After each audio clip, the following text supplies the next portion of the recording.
Hace 15 años, la Caja de Compensación Familiar Confenalco y la Secretaría de Cultura Ciudadana de la Alcaldía de Medellín, a través de su Plan Ciudadano de Lectura, Escritura y Oralidad, vienen realizando el Encuentro Nacional de Promotores de Lectura, un espacio de aprendizaje, de diálogo, de encuentro y, por supuesto, un espacio para compartir saberes, conocimientos, técnicas y procesos para aprender, desaprender y cultivar la lectura en diferentes rincones de nuestro país. Este es un espacio donde gestores culturales, promotores de lectura, gestores de fomento Leo, bibliotecarios, bibliotecólogos, bueno, un sinnúmero de personas que trabajan en todo este gran ecosistema Leo encuentran posibilidades, encuentran también conocimientos y se encuentran sobre todo con otras personas que trabajan en este tipo de actividades de promoción y fomento de la lectura, la escritura y de la conversación. Estos temas que tanto necesita una sociedad para avanzar, unas ciudades para fortalecerse en sus procesos educativos y culturales y un gran espacio para el aprendizaje colectivo. Desde la Alcaldía de Medellín, desde la Secretaría de Cultura Ciudadana y desde el Plan Ciudadano de Lectura, Escritura y Oralidad les damos una cálida bienvenida, un agradecimiento por conectarse también en esta versión híbrida. Bienvenidos sean todos ustedes a este nuevo encuentro. Tenemos toda la disposición de que sigamos construyendo no solamente la ciudad lectora, sino un país lector. La promoción de la lectura también es un proceso de divergencia y disidencia en muchos de los conflictos y contextos sociales que tenemos hoy como sociedad colombiana. Por eso, reiterar la invitación a que aprendan, a que disfruten, a que compartan, a que conversen y que por supuesto expongan también sus puntos de vista, porque de eso se trata este Encuentro Nacional de Promotores de Lectura, de que todos aprendamos algo de los demás, porque en esta Medellín Futuro nos mueve la cultura.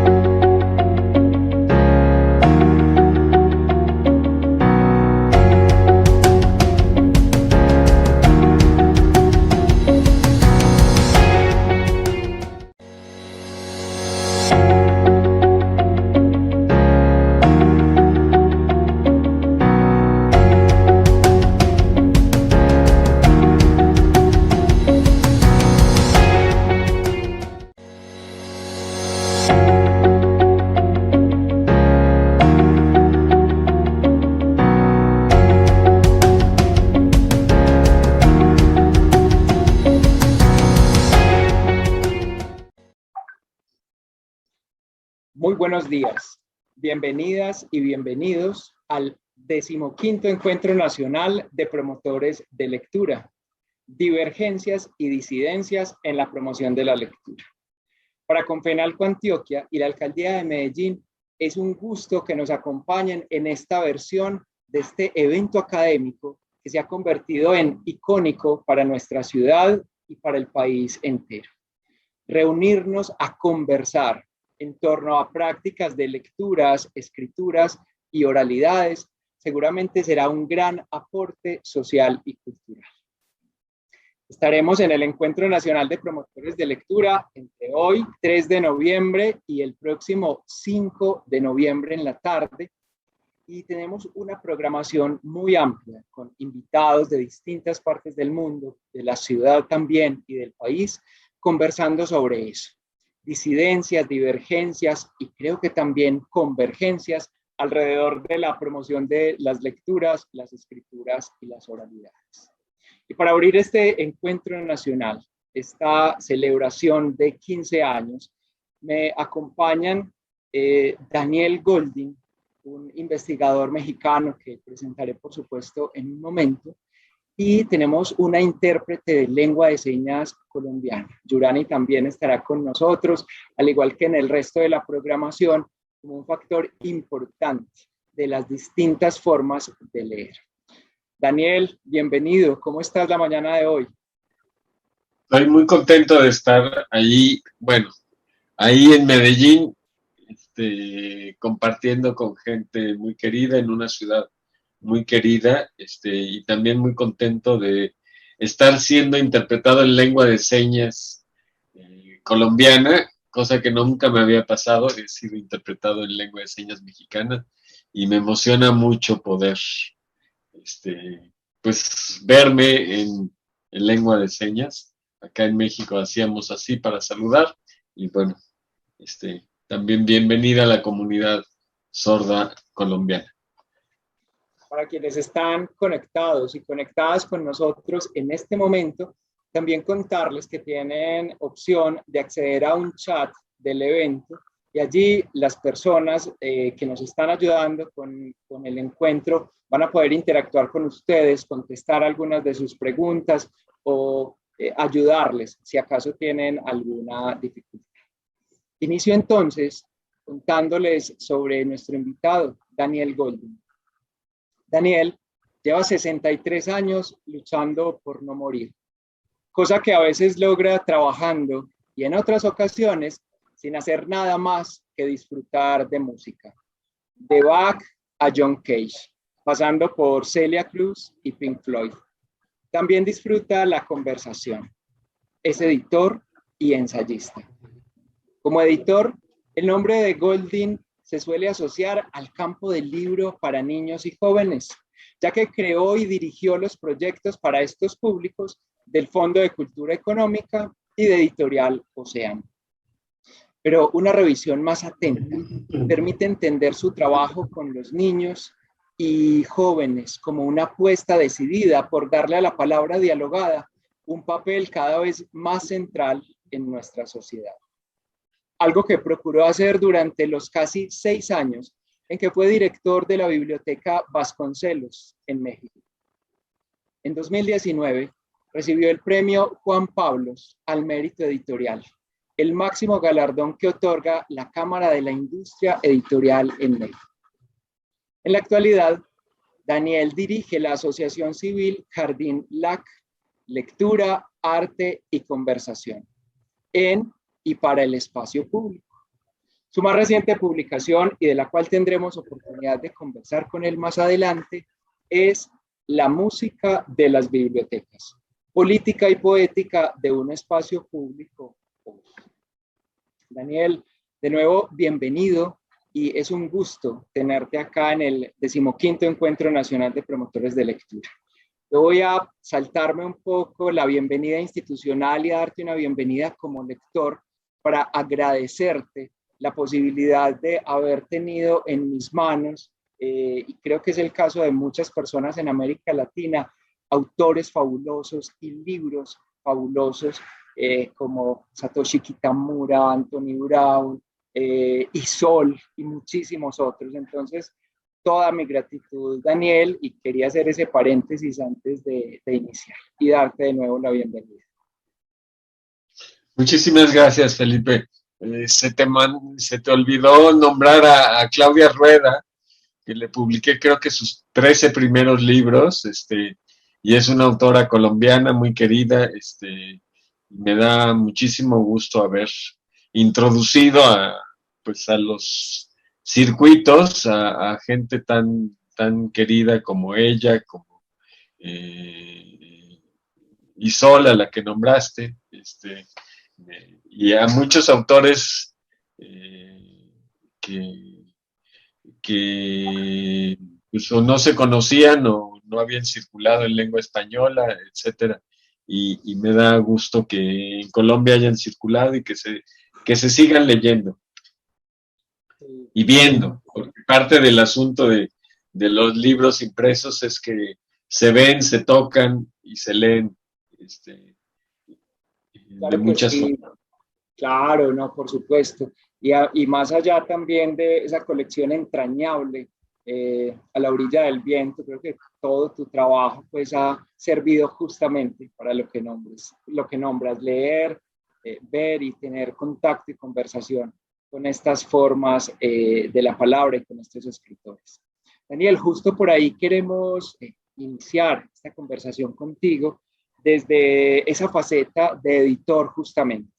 Hoy es muy común ver publicaciones, libros, álbum de diversos tonos, diversos matices, por supuesto todo tipo de contenidos, pero quizás en esos 90, cuando tú iniciaste esa labor bella de plantear justamente divergencias, plantear diferencias y cambios en esa forma en la que los libros, álbum, eran vistos o eran percibidos, no era tan común. Es decir, iniciaste un camino no tan explorado y por eso mi primera pregunta justamente es sobre tu visión de esa literatura, de esos libros álbum, si se quiere literatura infantil, aunque sabemos que su público no son solo los niños y las niñas.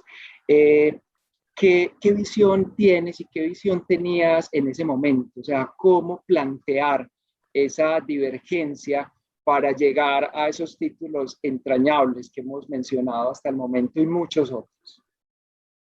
Mira, Felipe, hay una constante en mi vida que no sé si es una constante ejemplar, eh, pero en todo caso, pues es lo que a mí me ha tocado.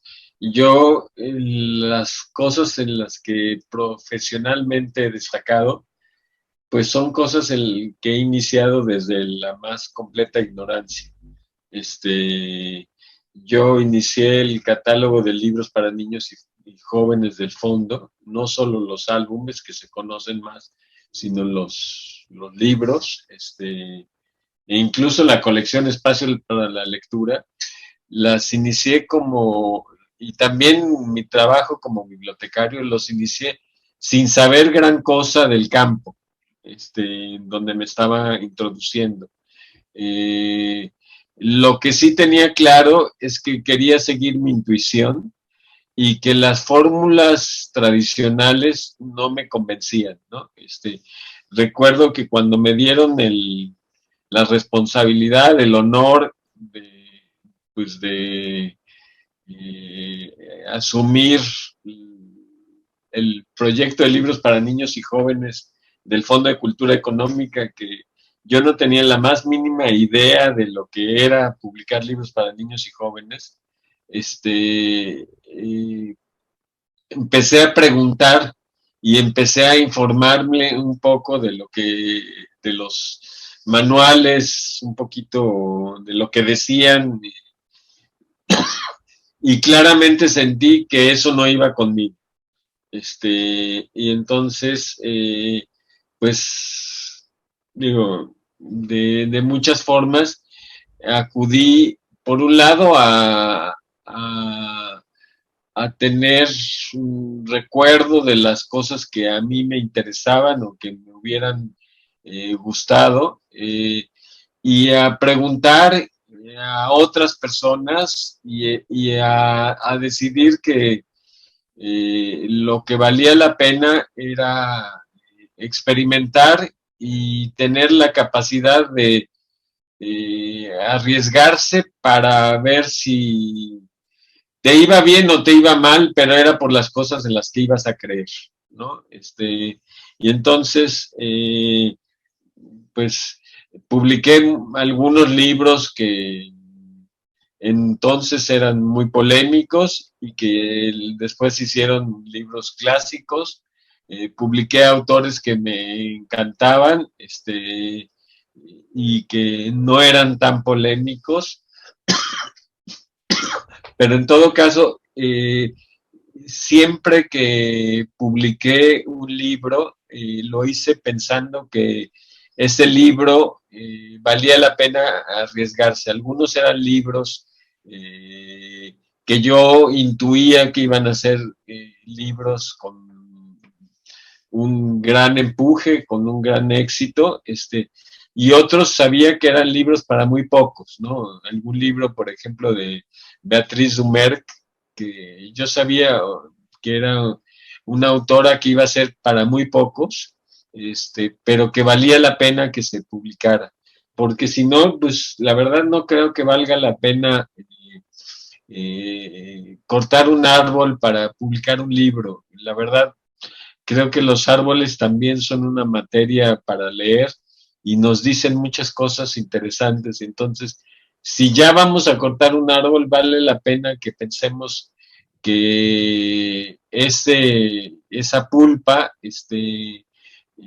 va a ser más rica impresa que simplemente pues dejándola crecer y caer en un bosque, ¿no? Que valga la pena. A partir de lo Vale. que nos cuentas, Daniel, justamente nos interesa mucho cuando hablas de la intuición, y es una intuición que por supuesto permite no estar siguiendo recetas todo el tiempo, no estar siguiendo una línea tradicional todo el tiempo, sino empezar a hacer esa lectura de contexto que permite justamente eso, generar cambios. Y queríamos preguntarte a propósito del canon, es decir, el canon literario existe. Yo creo que si somos un poco atrevidos con la palabra, uno podría intuir que incluso hay cánones en la promoción de la lectura, cánones en la educación, cánones en la música, quizá. ¿Cómo entender el canon o cómo percibir, en este caso, el canon literario, si acaso hay que reñir con él o cómo verlo para poder hacer eso que nos indicas y que es maravilloso de empezar a leer contexto y a seguir el instinto en torno pues a la lectura, a las lecturas y a las escrituras? Mira, el canon yo creo que es algo con lo que se debe dialogar, ¿no? Así como hablábamos de divergencias y disidencias, y yo dije, hay que introducir también la palabra convergencia, y yo creo que el canon es algo que está ahí, con lo que se debe dialogar, con lo que por alguna razón está ahí, ¿no? Y el canon en general, pues habla de obras que han combatido contra el tiempo y han permanecido y con las que es importante hacer una conversación y generalmente son obras con las que uno dialoga y produce cosas nuevas, ¿no? Perdón, pero creo que ese diálogo es un diálogo innovador, es un diálogo que está atento a las cosas que tienen la capacidad de decirnos algo en el momento actual, ¿no? Digo, hablando de Confenalco y de Luis Bernardo, por ejemplo, ¿no? Y su famosa colección de caperucitas, ¿no? Pues ahí está un clásico con el que siempre dialogamos. Yo creo que yo publiqué pues varios libros de caperucitas en donde se reactivaba el canon, se abría el canon, y me parece que es importante, parte de las funciones de las bibliotecas y de la lectura, de la tradición literaria, tiene que ver con mantener vivo el fuego de una tradición, por decirlo de alguna manera. No desde la veneración y desde la inmovilidad, sino con mantener vivo eso. Y me parece que eso es algo tremendamente importante.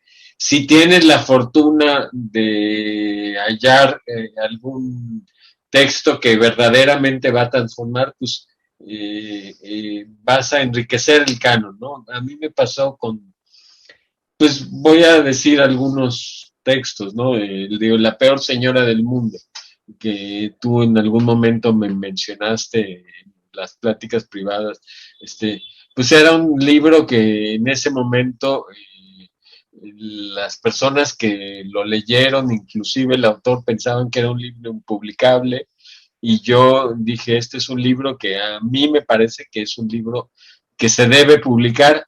Hoy se ve trivial, pero en ese momento, pues mucha gente consideraba, los dictaminadores a los que les compartí el libro me dijeron que no lo deberíamos publicar. Y yo dije, sí lo vamos a publicar, y bueno, de alguna manera contribuí a enriquecer un canon, ¿no? Podría decir, no sé, los libros de Michel Petit que tanto han circulado en Colombia, igualmente eran unas conferencias yo pensé que valían muchísimo la pena y me da muchísimo gusto que hoy Michelle pues sea tan conocida en Iberoamérica, a partir pues de un trabajo que hizo y que yo reconocí y que yo publiqué, ¿no?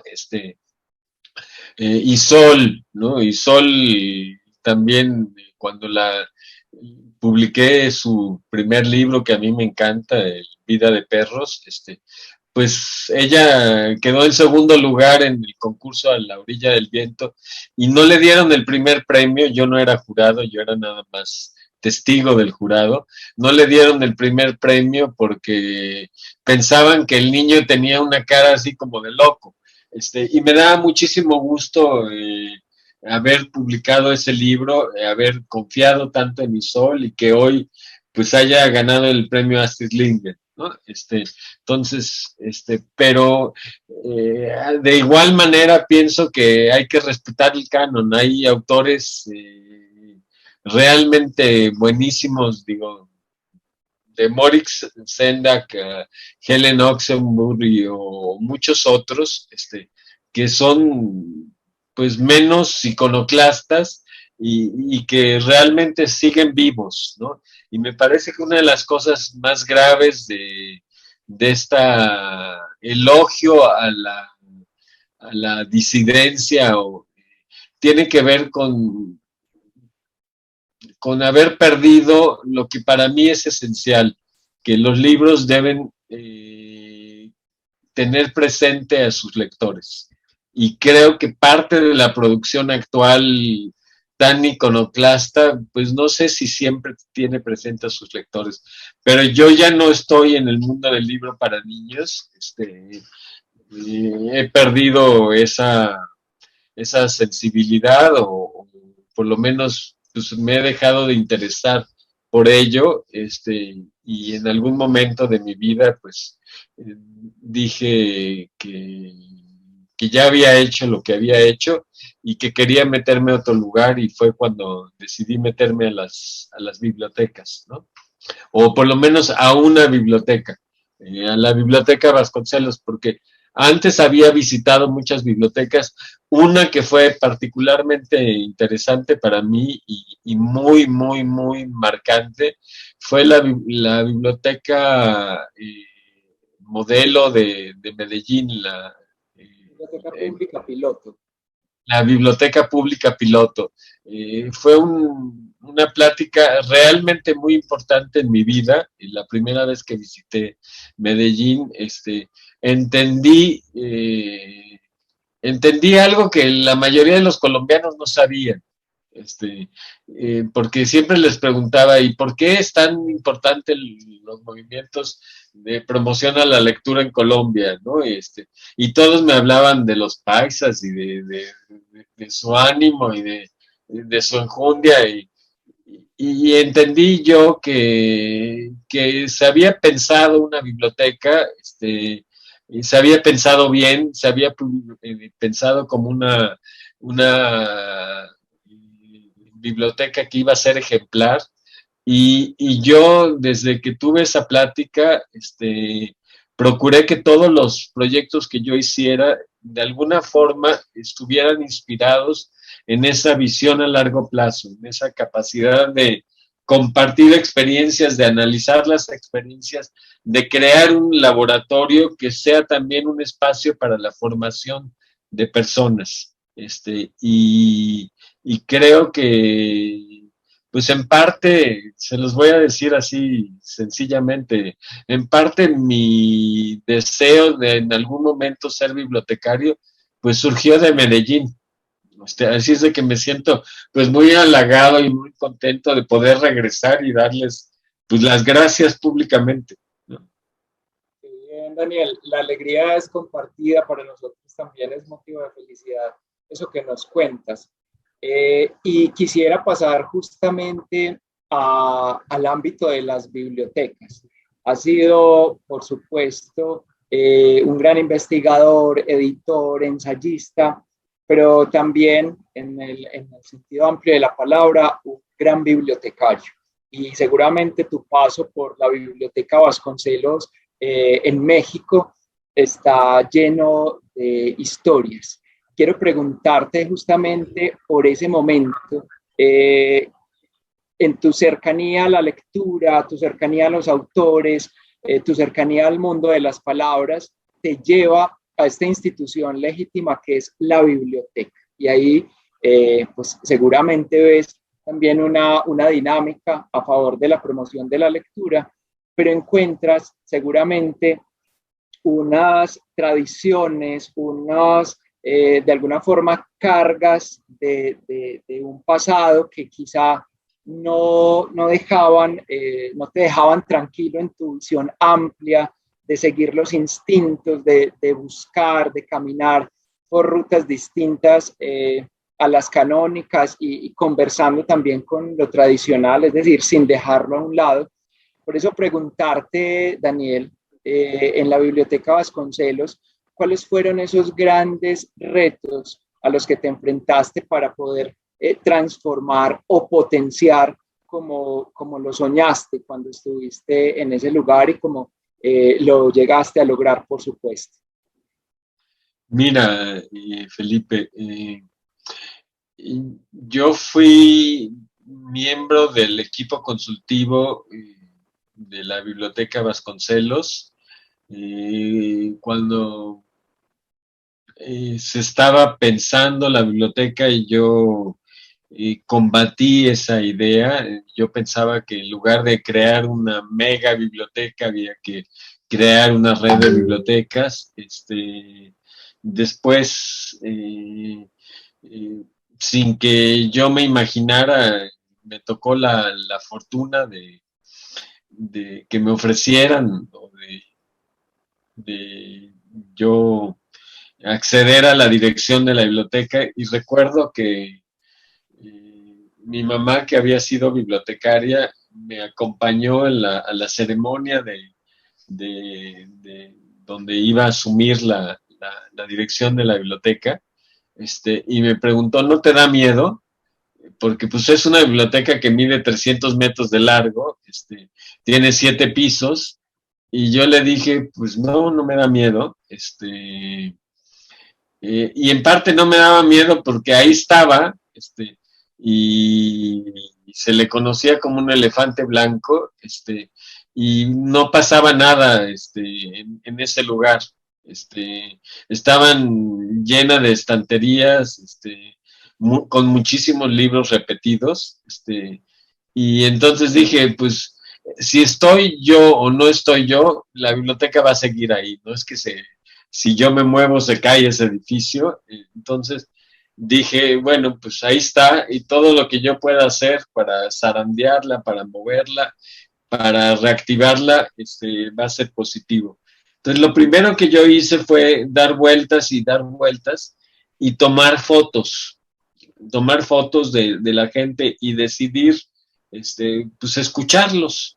Y una de las cosas que más me asombró fue que yo le recuerdo un sábado, antes de que la gente supiera que yo era el director, pues le fui a preguntar a distintas personas que si ellos irían a la biblioteca, si yo les ofreciera llevarle los libros a su casa, ellos irían a la biblioteca, y la mayoría me dijeron que sí.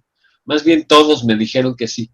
Me dijeron que sí, personas que no tenían espacios para leer en su casa, pero también personas que tenían una habitación para estar solos y para poder estudiar en su casa con toda comodidad, etcétera. Entonces, a partir de esa constatación de que la biblioteca era más que un servicio de entrega de libros y un espacio silencioso, sino que era algo misterioso, en donde tenías que salir de la casa y desplazarte y llegar a un lugar para a veces leer. Recuerdo una charla con una señora que me decía, a mí me encanta venir acá y un rato pues leo y después otro rato platico con otras personas y otro rato me voy al jardín y después me voy a la casa. Entonces, no era solamente ir a leer, no era solamente encontrarse con gente, sino era algo, un espacio nuevo. Entonces, pues durante los 5 años, 50 semanas que fue director, no terminé de explicarme qué era eso. Y creo que es importante que mantengamos vivas ciertas preguntas y cierto espíritu interrogativo, ¿no?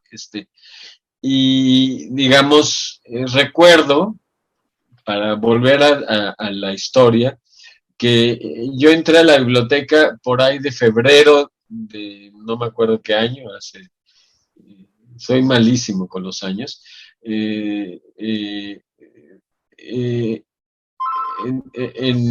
en marzo o abril, se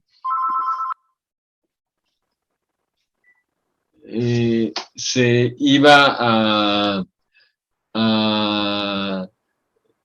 en marzo me preguntaron qué íbamos a hacer el Día del Niño.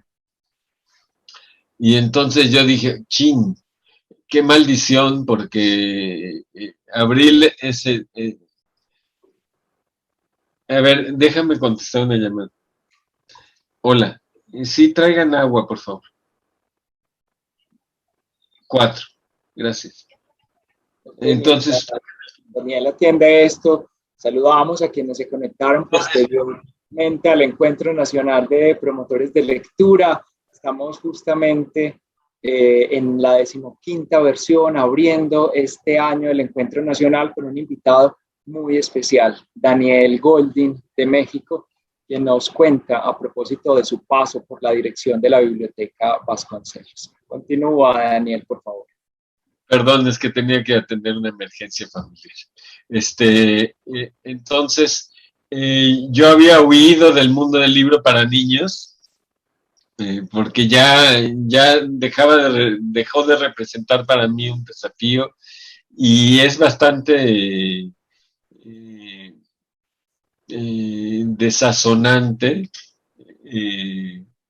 el estar repitiéndose a sí mismo, ¿no? Entonces, entonces me dicen, ¿qué vamos a hacer con el Día del Niño? Y yo dije, a ver qué tienen pensado. Y entonces me dijeron, pues tenemos unos cuentacuentos. Y yo dije, no, definitivamente no. Digo, no, eso no. Y entonces se me ocurrió en 30 segundos hacer una cosa diametralmente distinta, ¿no? Y le llamé un espacio un espacio íntimo y compartido, un momento íntimo y compartido en el espacio público, como un homenaje en cierto sentido a Michel Petit. Invitamos a creo que 150 personas diferentes a hablar desde la ciencia, desde las cosas que ellos sabían pero querían comunicar con los niños, ¿no? Entonces le propusimos pues a un astrónomo o a alguien que sabía de perros o a alguien que podía saber de pintura, a un músico, a algunos autores conocidos, a unos desconocidos, a pintores, a ilustradores, a danzantes, que fueran a hablar con los niños a la biblioteca Vasconcelos, y que les contaran algo durante 15, 20 minutos. Se trataba simplemente de despertar la curiosidad de ellos para hacer que los niños vieran que la biblioteca era fundamentalmente un lugar para activar sus preguntas y despertar su curiosidad, y no solamente el lugar en donde iban a encontrar respuestas a las preguntas que previamente se hubieran formulado, ¿no? Entonces, desde ahí pues hubo a lo largo de los 5 años, 50 semanas que tuve el privilegio de dirigir, pues un montón de oportunidades para hacer cosas nuevas. Algunas de esas fueron realmente muy emocionantes, algunas fueron un reverendo fracaso, pero no importa, yo creo que en cada una de esas aprendimos y abrimos un espacio para discutir, para analizar, para divertirnos. Yo creo que es importante tomar que el trabajo que estás realizando es un espacio en donde tú te diviertes, en donde tú juegas y en donde tú experimentas, en el doble sentido de la palabra. Tienes una experiencia y realizas un experimento. Muy ligado esto, supongo, Daniel, a una de tus más recientes publicaciones, que es justamente la música de las bibliotecas, donde creo que exploras distintos conceptos o distintas reflexiones sobre lo público, sobre las bibliotecas. Y justamente ligándolo, por supuesto, a la pregunta anterior, me gustaría, me gustaría que nos contaras un poco sobre esos infaltables de la biblioteca, esos requisitos que debe tener la biblioteca para ser un espacio público vital, para trascender las estanterías con colecciones de libros, que por supuesto son importantes, pero potenciar mucho su relación con las comunidades, su relación con los lectores, que debe tener. Y repito, ahí también para que nos cuentes un poco sobre la música de las bibliotecas, un libro que está en digital y que a quienes nos están viendo y escuchando en este momento, vamos a compartir el link a través del chat del evento, para que nos cuentes un poco, Daniel, a partir de eso y de lo que nos venías hablando, qué debe tener esa biblioteca. Si acá con nosotros hay presentes bibliotecarios, ¿qué deben tener en cuenta para que la biblioteca explote, se potencie en eso que la haría vital, que la haría un espacio público vital? Mira, yo creo que hay un concepto o un valor que he mantenido en toda mi trayectoria profesional, que es el valor de la hospitalidad. Es algo que me importaba mucho como editor, y que me importa mucho, me importó mucho como bibliotecario, me importa mucho como ciudadano, me importa mucho como el creador de una nueva institución que es Jardín LAC. Es el valor de la hospitalidad, hacerle sentir al otro que cuando llega al espacio en donde tú estás, es bien recibido. Y también asumir, que esa es la otra parte y que a mí me parece muy importante, asumir que tú no eres tú, sino siendo con otro. No sé si es claro. Es decir, que para ti recibir a otra persona te permite reconocer que eres junto con otro, que eres plenamente cuando estás acogiendo a otra persona que te está demostrando que tú eres diferente de lo que tú imaginabas. Entonces, esa dialéctica que suena un poco compleja, para mí está presente en mi labor como editor y en mi labor como bibliotecario. Me parece que cuando abríamos las puertas de la Biblioteca Vasconcelos y las abríamos para cualquier persona, para los sordos, que se las abrimos y los sordos entraban a la biblioteca y procurábamos tener lenguas de señas para ellos, y ellos entraban un poco cohibidos. para los vagabundos o los gamines que les llamaban entonces en Colombia, o ya no me acuerdo cómo les llamaban a las personas, les llamaban los desechables, creo que les llamaban en algún momento en Colombia.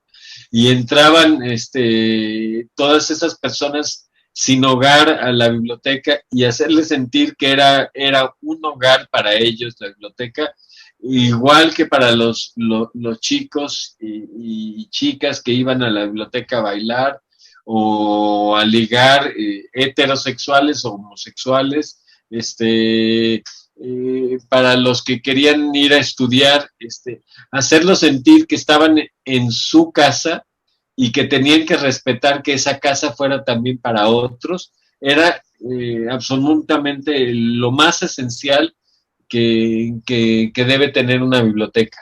Recuerdo bibliotecas en México en donde no había nada y cuando entré a esas bibliotecas, casi lo que te decían era no toquen los libros, no haga ruido, empezaban con los nos, entonces yo decía, no, esta no es la biblioteca, eso no puede ser una biblioteca viva. Después te podría decir N cosas, pero ninguna de esas cosas creo que es esencial y creo que se debe constituir como una regla. En cada lugar, el bibliotecario tiene el derecho de experimentar y seguir su propio camino, pero creo que la regla absolutamente fundamental para que la biblioteca esté viva,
Yurani, ¿tú cómo te has sentido? ¿Cómo vamos?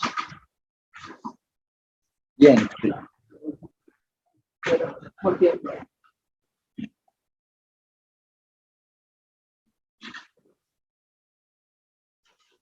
es una biblioteca importante en Latinoamérica. Pedimos disculpas a los y las participantes del Encuentro Nacional de Promotores de Lectura. Tuvimos un bug en la conexión. Retomamos entonces con Daniel Golding, quien nos acaba de contestar un poco cómo esa biblioteca promotora de lectura debe justamente proponerse a ser hospitalaria y hacer que la lectura sea una práctica cotidiana para los lectores y sus usuarios. Daniel, continuando un poco pues, en esta tónica, saliéndonos un poco de ese espacio de la biblioteca, excelencia, promueve la lectura. Quisiera que habláramos de, digamos, de otras formas. Nos mencionabas más temprano que actualmente tu proyecto es Jardín LAC, lectura, arte y conversación. Me llamó poderosamente la atención ese trabajo y esa práctica que tienes en este momento, que está en la virtualidad y que a nuestros participantes también les compartiremos, por supuesto, el link en un momento a través del chat.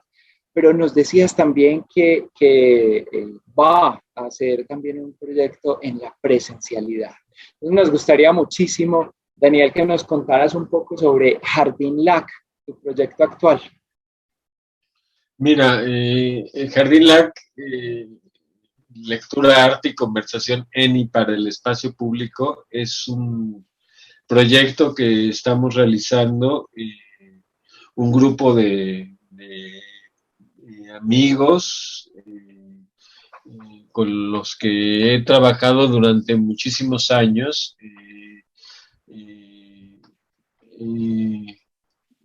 en donde hay gente desde Néstor García Canclini, Elisa Bonilla, Raúl Zorrilla, bueno, gente que tiene trayectorias muy distintas, algunas personas que estuvieron conmigo en el equipo de la Vasconcelos.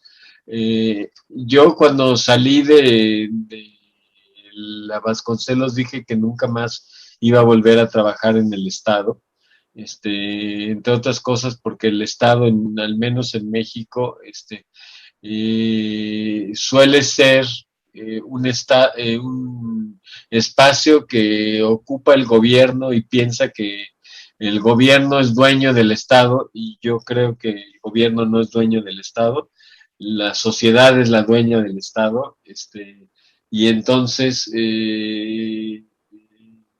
realmente pienso que cuando uno trabaja en el Estado identificado con el gobierno, uno piensa que las cosas no tienen ninguna continuidad, y hablando justamente de la biblioteca piloto, por ejemplo, en donde durante tantos años ha habido una continuidad, una visión a largo plazo, pues no se puede realizar en México al menos esa cosa, esa política a largo plazo. Y sí me parece que es importante apostar. Por otro lado, tú has mencionado muchas veces un concepto con el que tradicionalmente se me asocia, pero yo siempre siento un conflicto, que es la promoción a la lectura. Yo entiendo por qué se me menciona ahí, pero te voy a ser franco, hablando de disidencias y convergencias. A mí habitualmente no me es muy cómodo la mayor parte de los discursos de promoción a la lectura. En principio creo que están muy centrados en una visión libresca de la lectura y en una visión muy reductora de lo que es la lectura, y a mí me parece que la lectura es una búsqueda de sentido, una construcción de sentido, y para que esa lectura sea verdaderamente vital, pues uno tiene que tener una apertura a la lectura de uno mismo, un diálogo con uno mismo, con el sinsentido, con la búsqueda de sentido, es decir, el sinsentido, que es lo que determina la búsqueda de sentido, ¿no? Con la lectura de los contextos, la escritura tiene que ver, la escritura en un sentido muy amplio, es decir, esa actividad de construcción de sentido tiene que ver con una capacidad de ir encontrando indicios en diferentes espacios, e ir construyendo en lo contingente el sentido. Entonces, Jardín Lac, pues es un jardín, ¿no? Y un jardín es un espacio que en donde uno siembra, pero a veces llueve y a veces no llueve. A veces pasa un pajarito y deja una semilla y con su caca, y de esa semilla brota una planta. A veces llega alguien y se arranca esa planta. Es decir, estás en un espacio dialogando con un espacio contingente, cambiante, etcétera. Y me parece que el Jardín Lac, que sí va a ser un espacio pues ajardinado, pero va a ser una biblioteca, es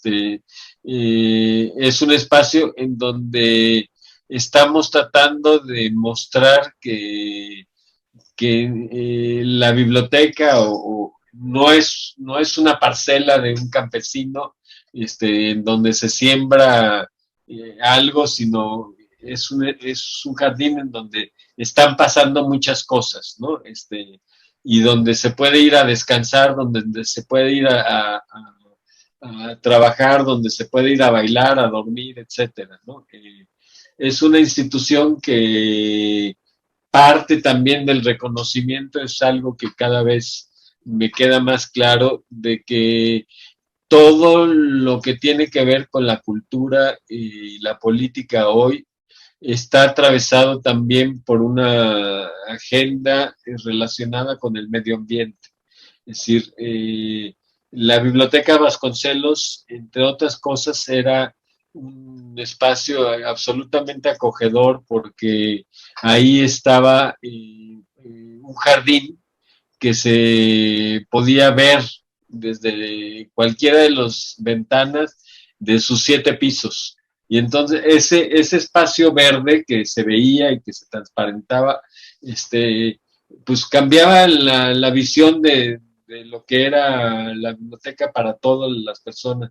Y me parece que hoy en día parte de mis investigaciones tienen que ver con el poder de lo verde, con el poder de entender que las plantas pues nacieron mucho antes que los animales y desde luego antes que ese terrible animal que es el ser humano, y van a estar después que nosotros. Y a mí al menos me tranquiliza mucho eso, porque yo no pienso que los seres humanos vamos a ser eternos, pienso que incluso no vamos a tener la capacidad de destruir a la naturaleza, pues nos destruiremos nosotros, espero no ser partícipe de eso, pero lo verde va a estar ahí, el jardín va a estar ahí y creo que hay que saber asumir nuestra propia finitud y, y tratar de construir mientras estamos un espacio para dialogar y para pasar el tiempo dialogando. Jardín Lac entiende que es un espacio en donde tenemos que aprender a dialogar con lo que fenece, con la muerte, y a vivir el tiempo que nos toca vivir, eh, de una manera digna y de una manera hospitalaria para otros seres humanos y para toda manifestación de la vida. Daniel, de verdad, muchas gracias. Las personas que están conectadas con nosotros te mandan un saludo especial. Dice, por ejemplo, Hernán Augusto Ruiz Rodríguez, gracias por ayudarnos a pensar desde otras posibilidades las bibliotecas públicas. También dice John Gallego, nos hace una pregunta, Daniel, que si estás de acuerdo, nos gustaría que contestaras brevemente sobre tu opinión sobre la representación semiótica en los niños. ¿Cómo crees que se configura esa representación y cómo puede aprovecharse, entre comillas, para los procesos de lectura? Perdón, yo no sé si termino de entender qué es la representación semiótica de los niños, pero bueno, creo que lo- eh, los libros de imágenes, es decir, es que no entiendo muy bien la pregunta, pero eh, creo que eh,